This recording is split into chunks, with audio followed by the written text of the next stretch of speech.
Hey everyone, Matt Baird here, host of the ATA podcast. Coming to you with a bit of a cold today, but it's a special day and the show must go on. Quick note before we get started. If you're a first-time listener, then welcome. Thanks so much for tuning in. This episode is designed for you. It's kind of a translation and interpreting 101. If you're a working translator or interpreter, consider it a review session and just sit back and enjoy. If you're interested in getting into the professions, don't sit in the back of the class and start chatting with your friends, because you're likely to miss something important. And if you don't know much about the translation and interpreting industry, if you've ever wondered what exactly do translators and interpreters do, then get out your pens and paper and take some notes. There'll be a quiz at the end. Okay, I'm kidding about the quiz. But we are going to take you behind the scenes and give you an inside look at what a day in the life of a translator or interpreter might look like. So pay attention. Spoiler alert, there's really no typical day. That's one of the things that keeps our professions so interesting and exciting. All right, let's start the show.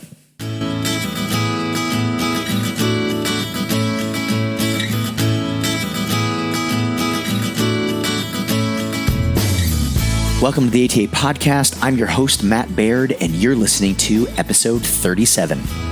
Each month on the podcast, we bring you news and insights from the American Translators Association. Today, we're celebrating International Translation Day. September 30th. This is our day. And to mark the occasion, we thought it would be great to give people some insights into the worlds of translation and interpreting. This podcast complements a short video ATA is releasing that takes viewers through a day in the life of a translator or interpreter. Find a link to that video in the show notes or check out the hashtags International Translation Day or ATA ITD 2019 on social. You'll find the video on all ATA social media platforms: Facebook, Twitter, Instagram, LinkedIn, Pinterest, and YouTube. Yes, we are on all of them. So please help us spread the word by sharing the video and this podcast with your family, friends, colleagues, and clients. The American Translators Association is the voice of interpreters and translators. It was founded to advance the translation and interpreting professions and foster the professional development of individual translators and interpreters, like me, for example. We have over 10,000 members in more than 100 countries, making us one of the largest organizations for language professionals in the world. And our members are not just translators and interpreters. They are teachers, project managers, web and software developers, language company owners. They work in hospitals, universities, and government agencies.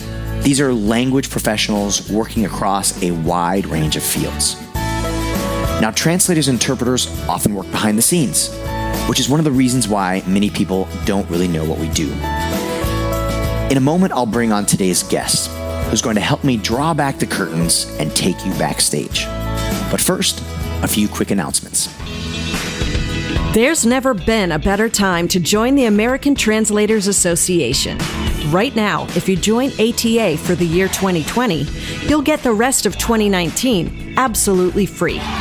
That's right, 15 months for the price of 12. Don't wait. The demand for translators and interpreters is growing, but finding quality jobs remains a big challenge. The market power of ATA membership can make the difference. Learn more on ATA's website, atanet.org. Also, are you looking for more information about the translation and interpreting professions? ATA's website provides a wealth of resources. Learn about the wide range of careers that await language professionals. Whether you're a student, a graduate, or a working professional, you'll find loads of information on how to get started, not to mention a special blog for newcomers written by working translators and interpreters. Go to atanet.org or contact ATA's headquarters in Alexandria, Virginia for support. And finally, an announcement for ATA members. Every month, members get free access to one ATA webinar. The free webinar in October is called Killer Networking Skills for Language Industry Professionals. Find out how to develop the skills that will let you make the most of every networking opportunity in a style that's all your own. You'll find a link to the webinar in the members-only section of the ATA website. the latest ATA news briefs, and in this episode's notes. For more information on each of these announcements and more, look for links in this episode's notes. Joining me today is Judy Jenner. Judy is a longtime translator interpreter. She's an author and a sought-after speaker, and she is also an ATA spokesperson. Judy, welcome to the podcast. Thank you so much for having me, Matt. It's a pleasure. All right, it's really great to have you on. Now, most of our listeners probably don't know, but I know that you travel a lot. You're as an interpreter, as a speaker, as ATA spokesperson. I remember even Southwest Airlines profiled you a while back on their onboard magazine. So, I mean, you're definitely a frequent flyer. So you're out and about, you're talking to a lot of people.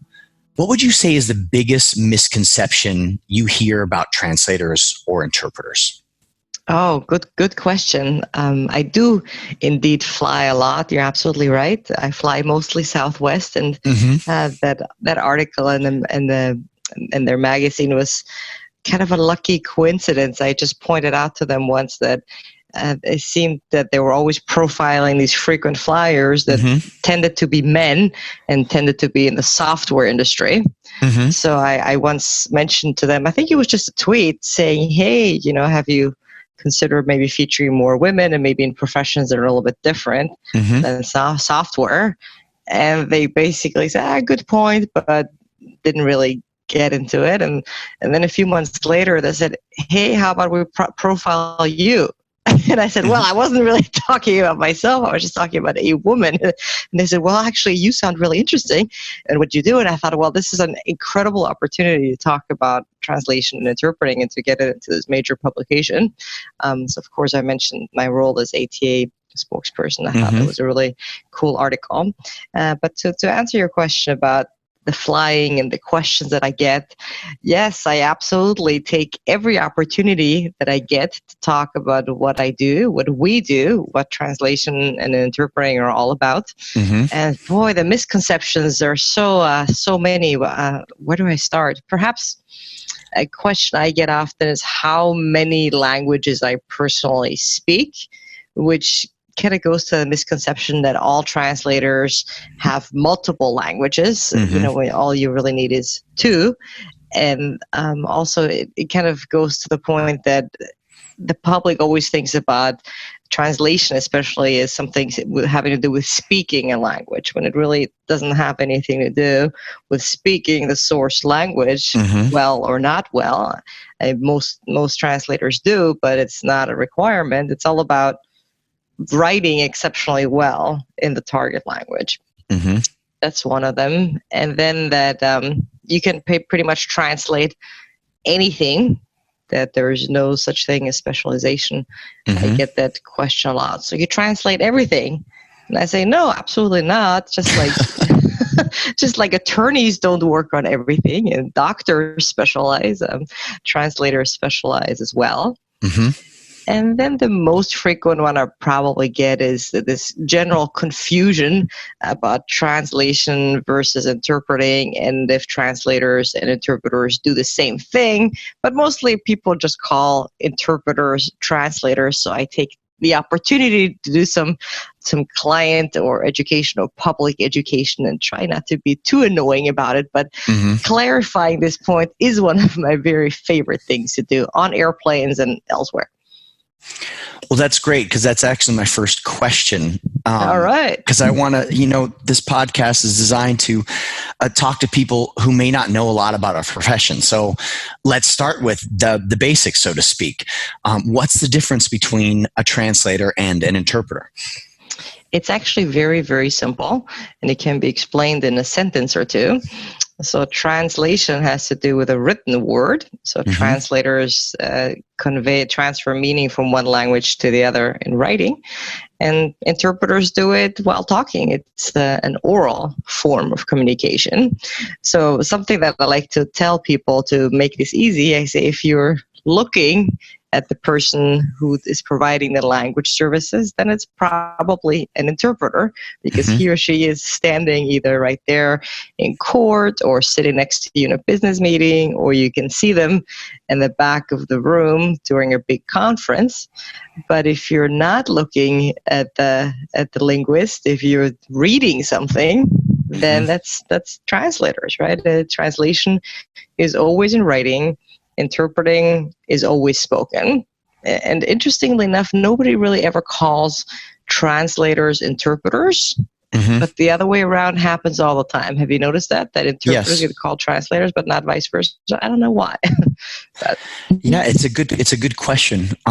If I had to guess right here on the spot, I would say that the word translation or translator is just more common and more well known than the word interpreter.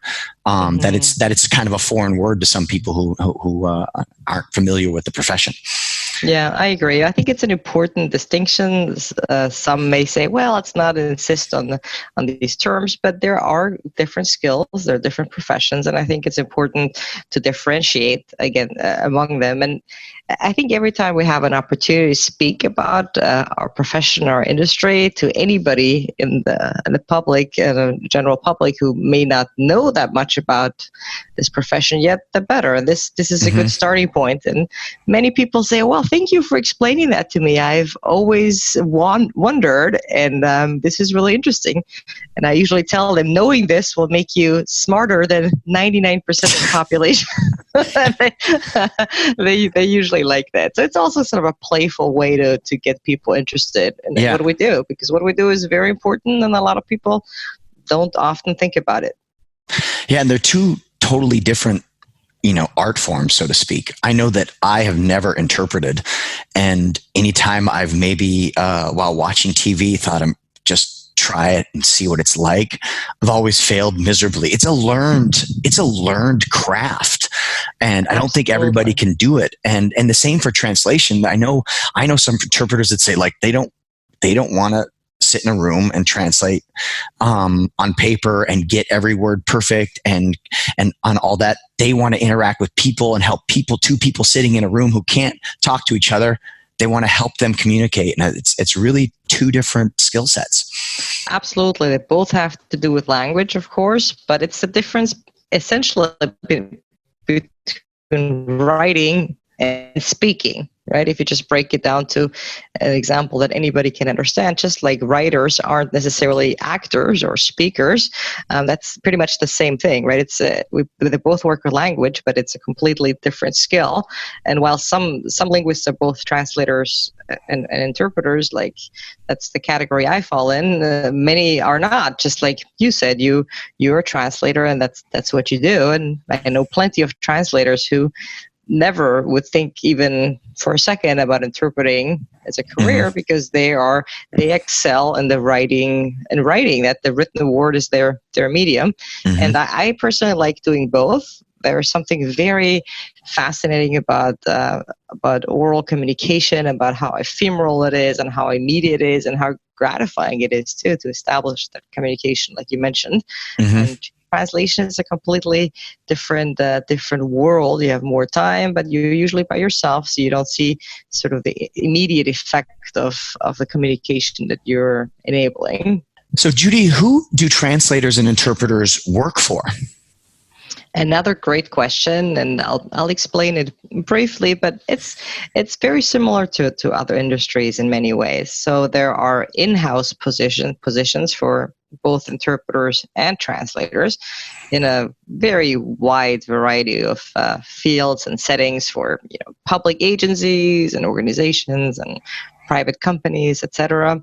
So those are considered the in-house positions for translators or interpreters. But the vast majority of interpreters and translators in the world tend to be self-employed freelancers, meaning that they have multiple clients, oftentimes in multiple countries, different time zones, and they contract as needed, either with direct clients or with language services companies that need translators or interpreters, or individuals. So it's a translation and interpreting is a very, very big field with a lot of different setups.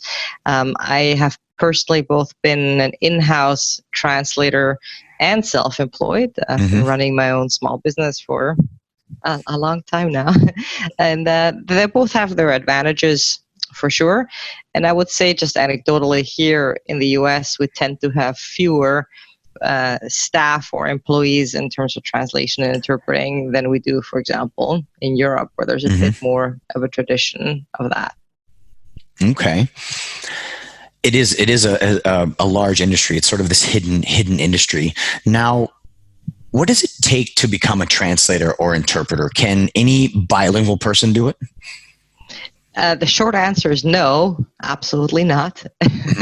And I'll get a little bit more into that. But to your previous point about how big this industry is, yes, absolutely. Depending on which number, metric, or research you look at, the size of this industry is some $47 billion annually, which is an incredibly large number that I can't quite wrap my brain around. Yeah.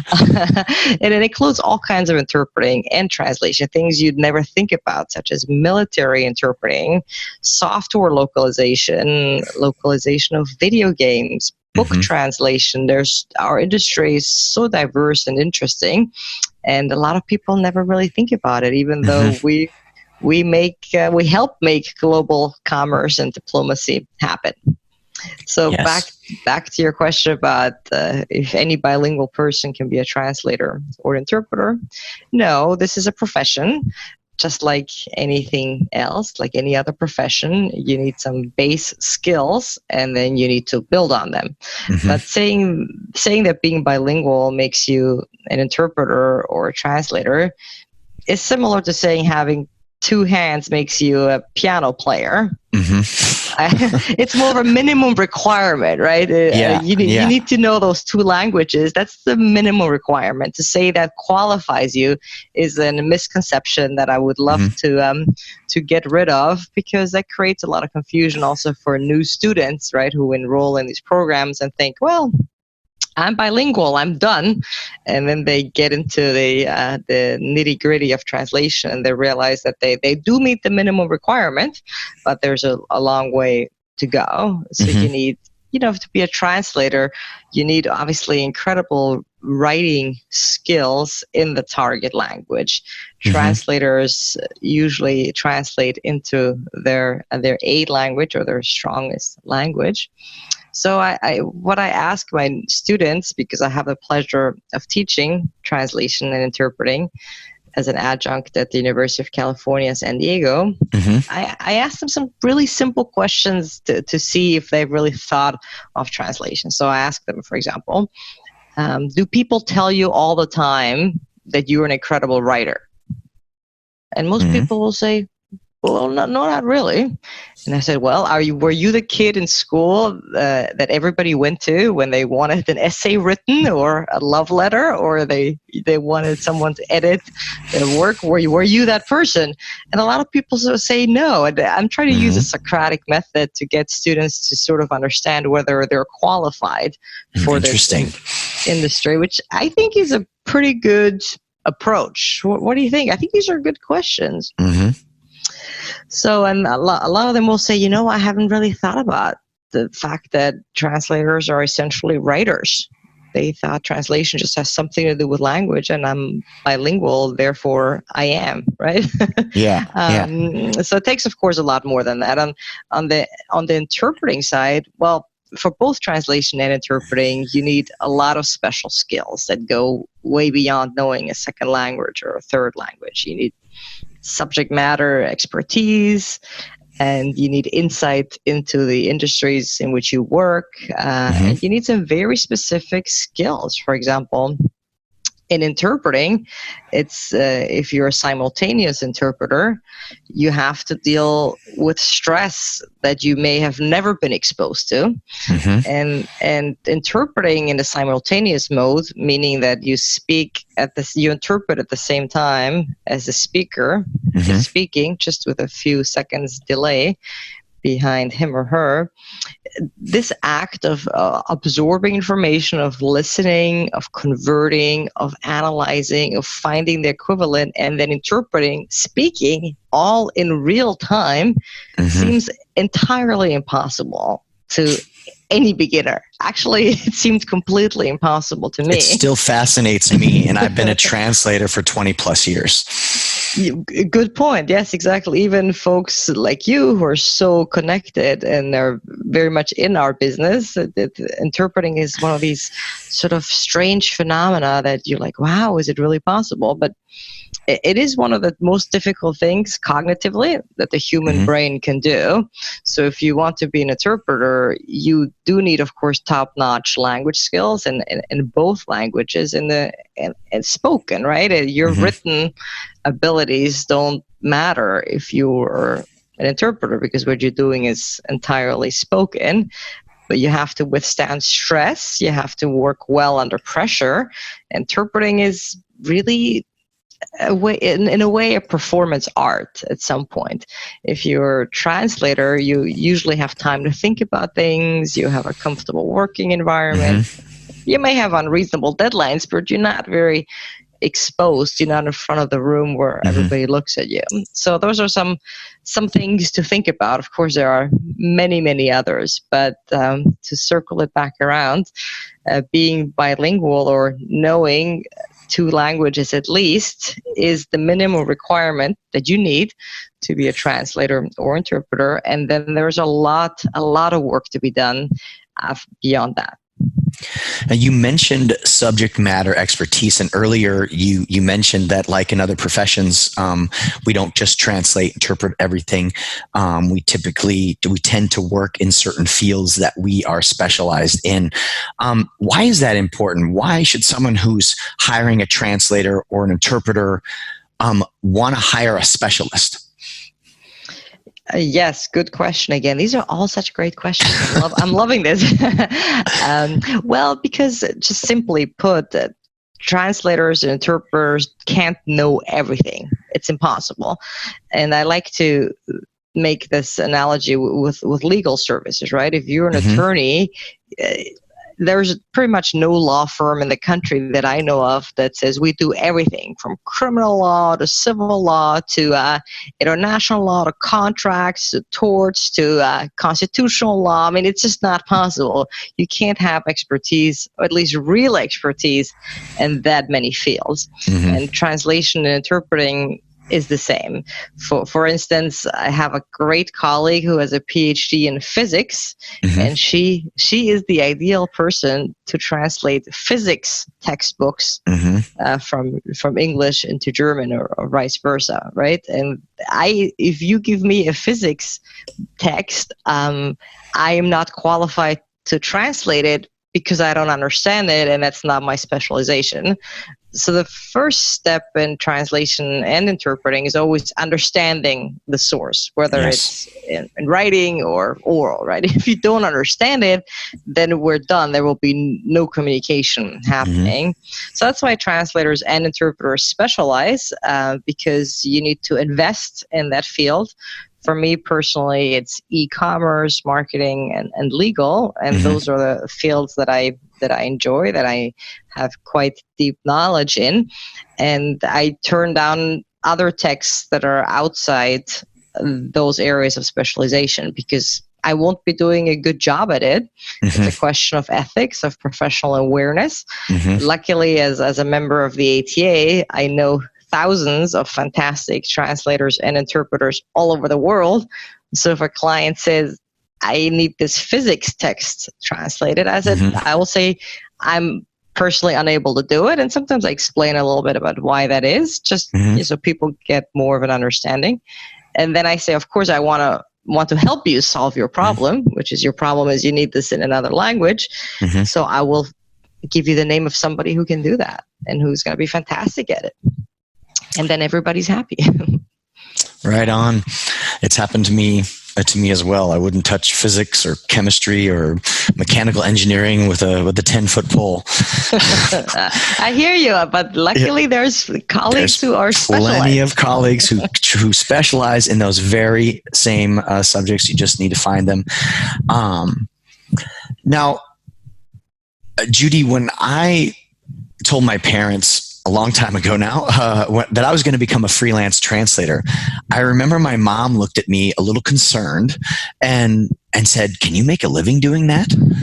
And so that's my question to you and for our listeners. Can you make a real career out of translation interpreting?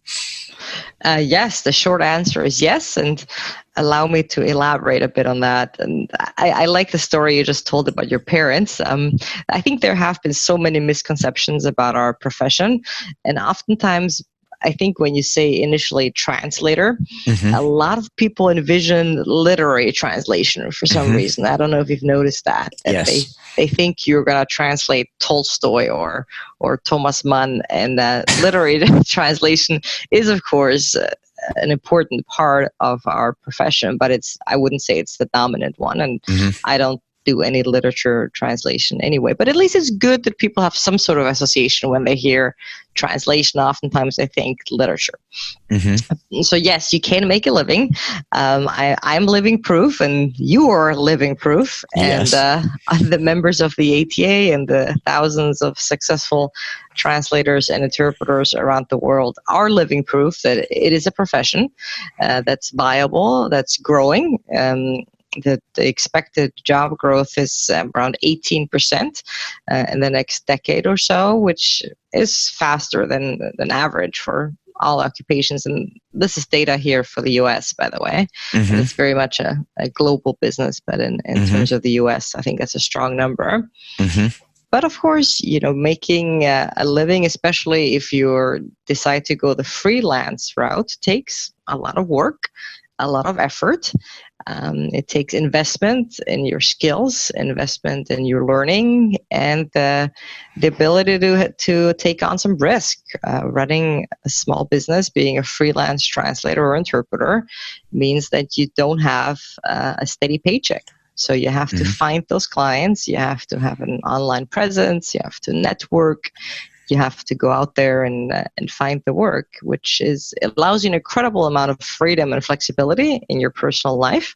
But of course, it's always a risk. And the flip side is you could look for those in-house translation interpreting positions, which are a smaller part of the profession here in the US. They do exist, especially on court for court interpreting. I oftentimes get job announcements for in-house court interpreters at the federal level, because there are several certifications for court interpreters in this country, and I'm in the lucky position to hold the highest one, which is a federal certification for Spanish court interpreters, and there's a big need. That's a growing portion of our market, court interpreting, and I oftentimes get these job announcements to be an in-house interpreter for the United States courts somewhere around the country. But I really enjoy running my own business, but those are some great positions for people who want to be in-house. So yes, it's possible to make a career, but just like in every profession, you need to invest and you need to learn and grow. And the beginning may be challenging, but I think we're so lucky that we have organizations like the American Translators Association, which provides so many resources on their website. And there's the annual conference, there's a magazine, there's webinars. So there really is so much more information out there about how to get started in this business than when my twin sister and I started our small business almost 20 years ago. There really wasn't that much information. And for those of you who are younger, I mean, I went to college with no internet. so things were a lot more difficult back then. It's definitely easier to get started and to find out about how everything works now than it was even 10, 15 years ago. Yes, I'm right there with you, Judy. Now, We're dating ourselves here. Yes. Now let's talk about translators specifically for a moment. What's a day in the life of a typical translator? What does that look like? Well, there are no typical translators, and by extension, no typical days, really. We are such a diverse group. We work in so many different settings, different projects, of course, different languages. So it could be a variety of things. For example, for me, I'm a freelancer. I have a shared office downtown, but I also have a home office. So a lot of my work happens from those two locations. But I'm also on the road a lot. So I answer emails, I work on translations, I coordinate projects at airport lounges, in hotel rooms, sometimes even on the train, whatever it takes. This is a very global economy that we're part of that moves very fast. And as I mentioned earlier, many of us have clients in different time zones and different countries. So we try to make everybody happy while coordinating our schedules. And, I think translation is a lot about being on top of your schedule too, and making sure you get the right time zone as well. If your client says this is due 5 p.m., you have to ask the important question, which time zone is 5? Which time zone are you talking about? Other translators are completely different. They're employees, either for translation agencies, also known as language services providers. So they're in-house, or they work for international companies.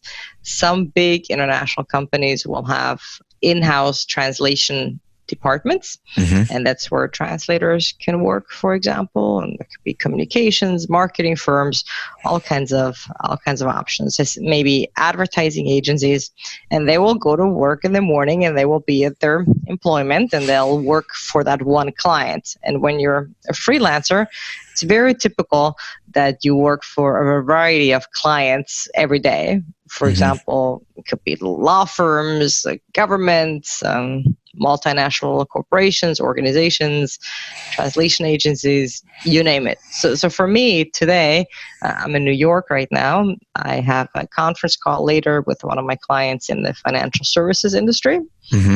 So we'll talk about some upcoming marketing translations that we have. Then I'll have a brainstorming session with a few of my freelance translators who work with me and project-based, and we'll talk about how we can make this project happen for this client. Then I have to turn in some translations to another client that's in the they're a law firm really that represent a lot of clients in Las Vegas where I work. And so just to give you an example of the variety of things I have to do. And the last thing I have to do today is send invoices for the work that we have performed this week for our clients. So hopefully that gives you a little bit of sort of insight of what my typical day looks like, which is not always typical. But again, it's such a wide variety of things that we do, which I think makes this industry, this profession, so exciting. It's never the same, and we are very much part of making the economy work. We're sort of behind the scenes a lot, but I think it's important to shine a spotlight occasionally on the people who are behind all these magical languages, so to say.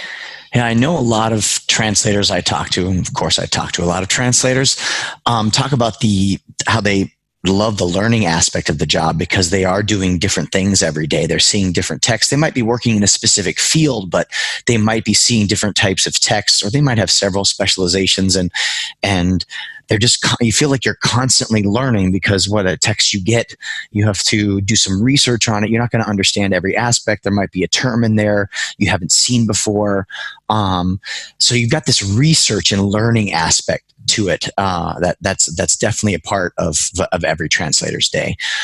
Yes, absolutely. And I agree 100%. It keeps you on your toes. It keeps you challenged. It keeps you engaged. I really like that very much, that it's never really that repetitive, right? That there's different projects I work on. Of course, we translate, for example, a lot of contracts, right? So contracts tend to be relatively similar, so there's less of a learning opportunity there. But just to give an example that may be interesting in this context, as an interpreter, you are more confronted with areas of specialization that may be a little bit new than on the translation side, because with interpreting, oftentimes a client will say, oh, this is very general, don't worry about it, and they won't have more information, and you get there and it's, computer assisted robotics surgery, which, of course you need, as an interpreter, it's your job to ask ahead of time what the project is about, to get a lot of information to prepare. But in real life, that's not always how it works. Sometimes you have to deal with limited information, with incomplete information. That's the life of an interpreter. And recently, one of my clients, a new client actually, approached me about doing some interpreting for a video game. And I said truthfully that, I don't know much about video games in general, especially not about this one in particular. And they said, well, we'll send you some materials. Do you feel comfortable reading up on this and learning the terminology? And I thought, well, it's not my area of specialization, but this is something relatively narrow that I believe I can learn in the next few days. And I downloaded the game. I started playing it. I'm terrible at it, but I learned a lot about the process, what the game looks like, and it was a competition that featured this particular game that was being interpreted into German by me and by my business partner and my twin sister, and it went really well. I really, really enjoyed it, and I learned a lot of new things about this video game, and it was really fascinating to dive into this new world. It certainly kept me engaged. It's a little scary, of course. Every time you take on something new, there should be some reservation that you have, but you also have to determine when is a good moment to sort of challenge yourself and to learn something new, and when can you definitely say, no, I will not be able to learn enough about this to be able to be qualified, right? And of course, I'm never suggesting that you accept any assignment that you're not qualified for. You have to use your own judgment and your ability to learn things quickly. And that oftentimes happens in interpreting, that maybe you go to a conference where you've been retained to interpret one speaker and you know exactly what this person is going to talk about, but then that speaker is ill and a new speaker shows up and they talk about something completely different. You're going to have to perform, and that certainly keeps, you have to do it. It keeps you on your toes, certainly. Let's stick with the subject of interpreters for another moment, because you got into your kind of, gave us a little insight into your typical day. There are lots of different types of interpreters out there. You've got, court interpreters, which is one role that you play. You've got medical interpreters working in hospitals, making sure that doctors and patients and nurses and patients can speak to each other. You've got conference interpreters. You just mentioned conference interpreters. I know there's community interpreters. You've got interpreters working in disaster areas after an earthquake or a flood and what have you. There's so many different places that interpreters work. So we could say there's no typical day for an interpreter either, but I'm wondering if you could maybe tell us briefly about maybe a typical day in the life of a court interpreter, because I know that's something you do a lot. Sure, absolutely. As you very well said, Matt, there's so many different settings in which interpreters work. I think the vast majority of the public, probably when they hear interpreter, they may envision an interpreter at the European Union or the United Nations, perhaps influenced by the movie The Interpreter with Nicole Kidman. Yeah. I do think that's a lot of folks have that image in their head, which is a perfectly great image. However, here in the U.S., court interpreting and medical interpreting are what I would say probably the two largest areas in which interpreters work.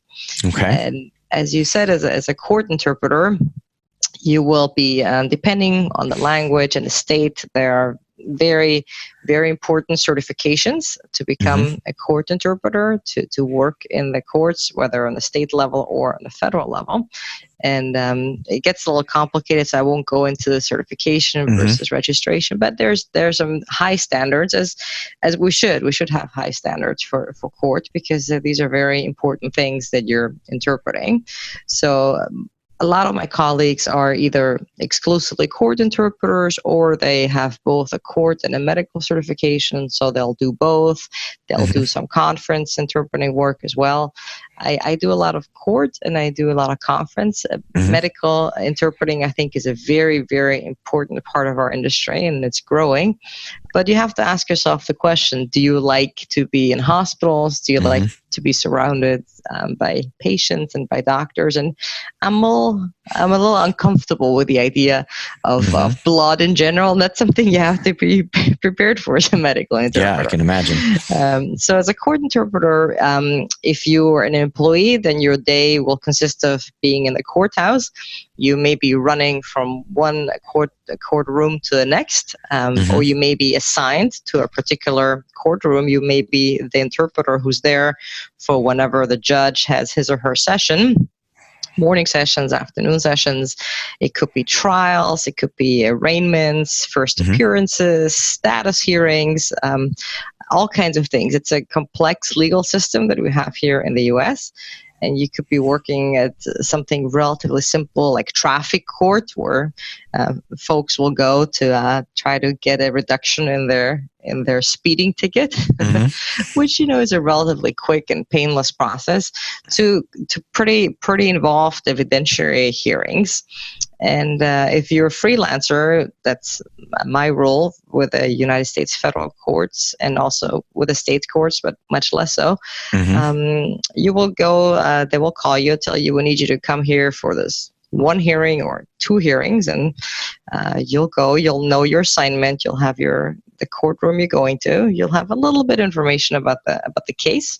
Oftentimes you don't have as much as you want, but with experience you really know what to expect. You will, you know what's going to happen during a status hearing, right? You that's a big part of what you do as a court interpreter. You learn procedure, you learn how the system works, and that's something you have to learn on your own. I've taken a lot of classes at the local community college in legal procedure, criminal procedure, civil procedure, and very interesting stuff.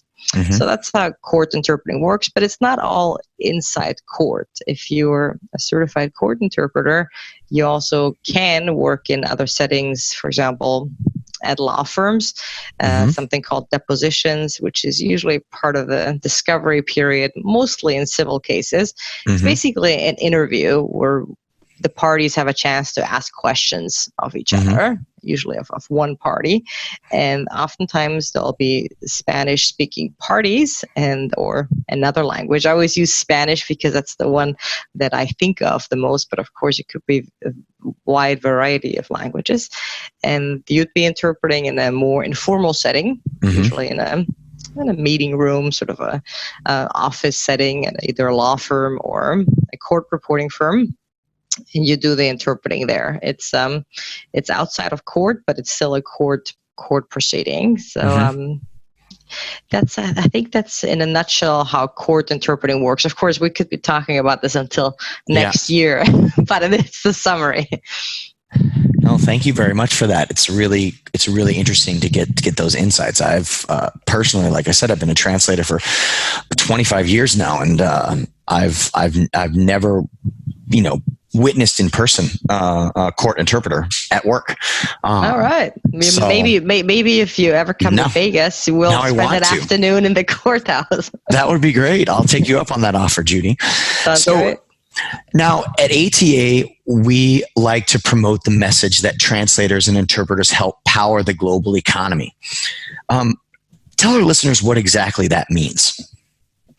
Well, it means essentially that without translators and interpreters, it would be extremely difficult to have a global economy, because turns out we don't speak or write the same languages. So if we want to have global trade and diplomacy, we need translators and interpreters to make it happen. And it's something, again, that the general public maybe doesn't think about very often. They take it for granted that process works. And before I was a translator and interpreter, I was probably the same way. I bet I didn't think about it that much, that how did this subtitled movie magically appear on my television, right? Yeah. And how great that I can read Stieg Larsson's work in German because I don't read Swedish, or I can read it in English, right? These are all parts of the economy. And how great that international dignitaries and diplomats can talk to each other. They talk to each other through interpreters. International business meetings oftentimes have interpreters. Contracts get translated. Companies don't want to sign contracts, obviously, in a language that they cannot read because they need to know what they're agreeing to. So there are hundreds or probably thousands of these examples of how translation and interpreting plays such a crucial role in the global economy each and every day. And really, translation and interpreting, those things are everywhere.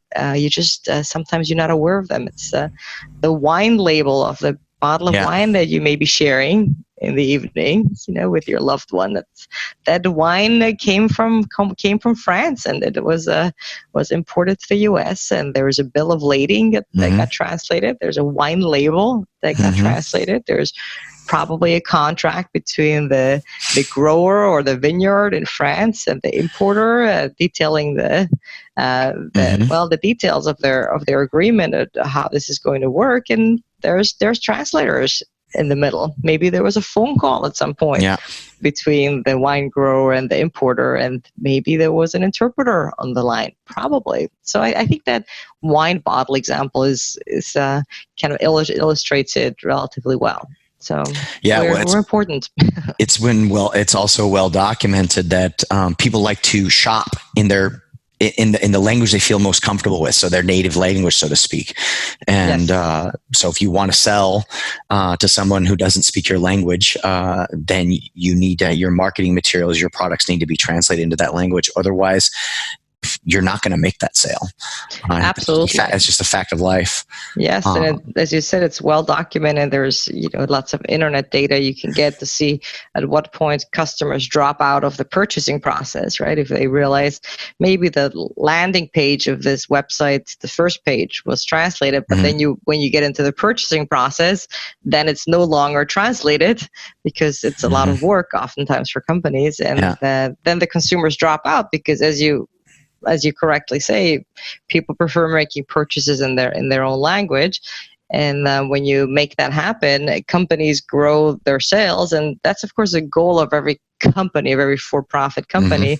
They want to sell more of whatever they're selling internationally because it's a global economy. And if they're a US-based company, they want to sell most of their products abroad, right? Because America isn't that huge a part of the world, right? There is a big world out there, and we help companies achieve their sales goals and their growth goals by doing their translations and by allowing them to reach the customers that they need to reach. That's right. Now, Judy, you and I, as we mentioned before, went to college before the internet. And we both started working as translators before Google Translate and some of the other machine translation technologies. Now, today, in this age of Alexa, so to speak, many people out there think that all you need is Google Translate or a smartphone app to translate. And, there are many companies out there that just slap the Google Translate button on their website and don't give it a second thought. So my question for our audience today is machine translation as good as human translator? It's an important subject, and we definitely need to talk about machine translation. I think free MT machine translation tools are very useful for a variety of things. To get the gist of something. For example, you're lost on the street somewhere in a foreign country, and you want to see how you say "where is the subway" in Romanian, right? That comes in super handy. But even though machine translation has gotten much better in the last probably 3 to 4 years with something called neural machine translation, NMT. We still need the human translators to make sure that the message is accurate and it's nuanced and it's natural, because the human brain is ideally suited for translation. We understand meaning and nuance, and we understand intent and humor and sarcasm, and we use our great human brains to produce the translation of the meaning, right? Not just the words. And humans have consistently been very good at that. Machine translation, as I said, is getting better. There are a lot of things that are already getting machine translated.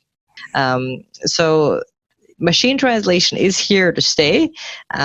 Translators will always, I believe, be part of communicating, especially when it's crucial, right? When you're not lost looking for the metro in Romania, but when you need a contract translated, are you going to trust the machine with that, or do you want a human to do it?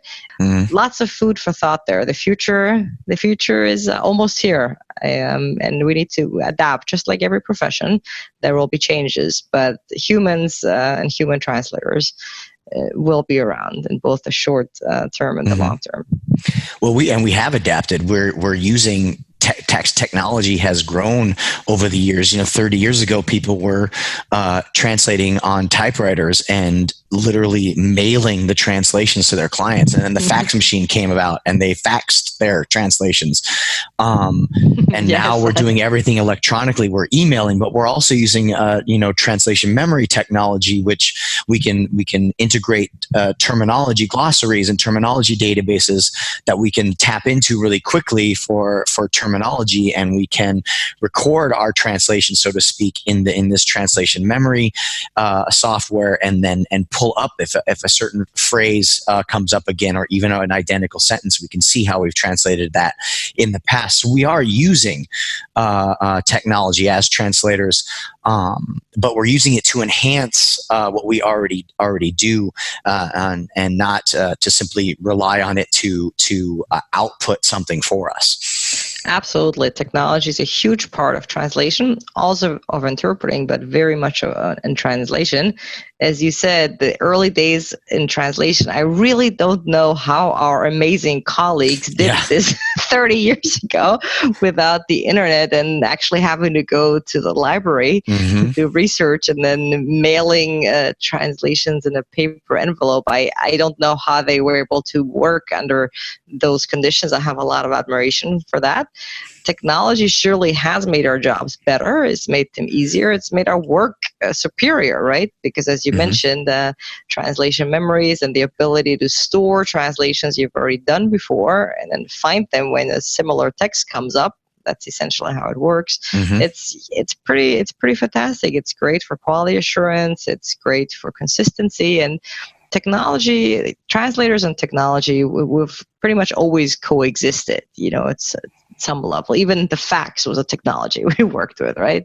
And the future will involve us being even more connected to technology, and there will continue to be a place for us as humans. But technology is technically, it's always a good thing, I would say. We just have to figure out exactly where we fit in and how we use it to make our work better and to make ourselves more productive too. I use a ton of tools that make me more productive than without technology.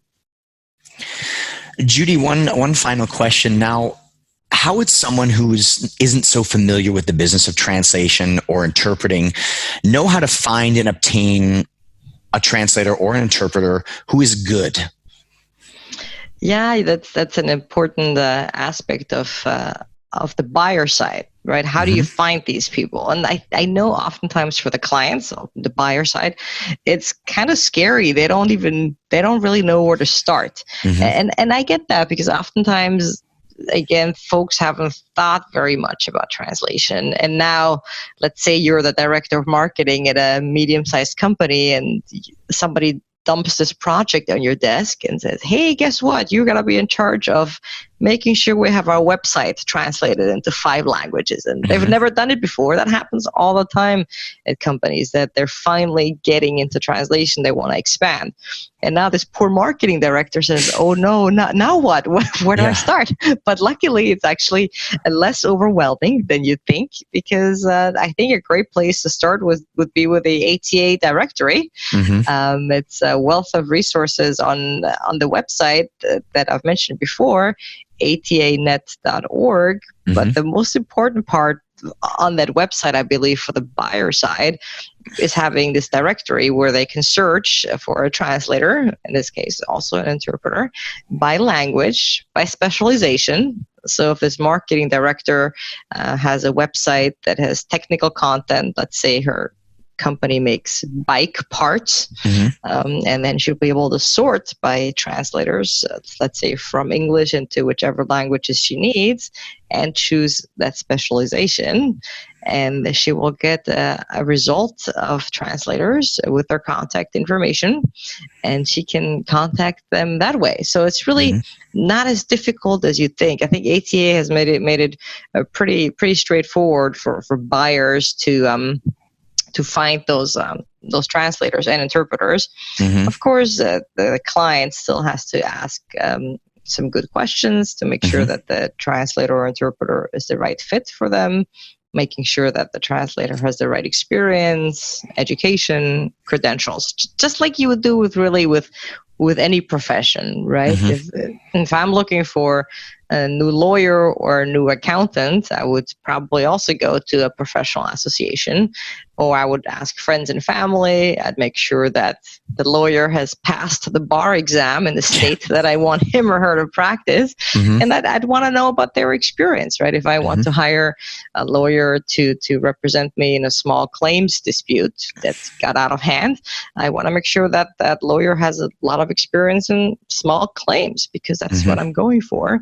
And translation really is no exception. It's just like any other profession where we have a lot of diversity and specializations and areas of expertise, right? And sometimes it can seem overwhelming from the buyer side, but with the ATA directory, I think it's pretty simple. So it's a great database.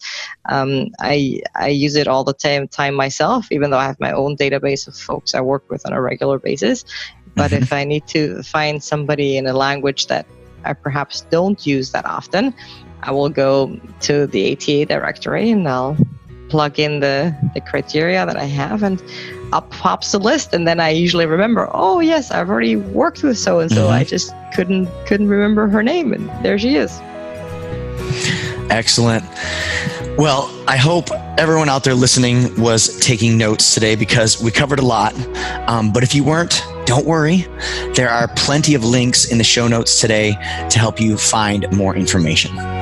Judy, thanks so much for giving us a glimpse into the lives of translators and interpreters today. It's been a pleasure having you on the podcast. Thank you so much. I had a lot of fun.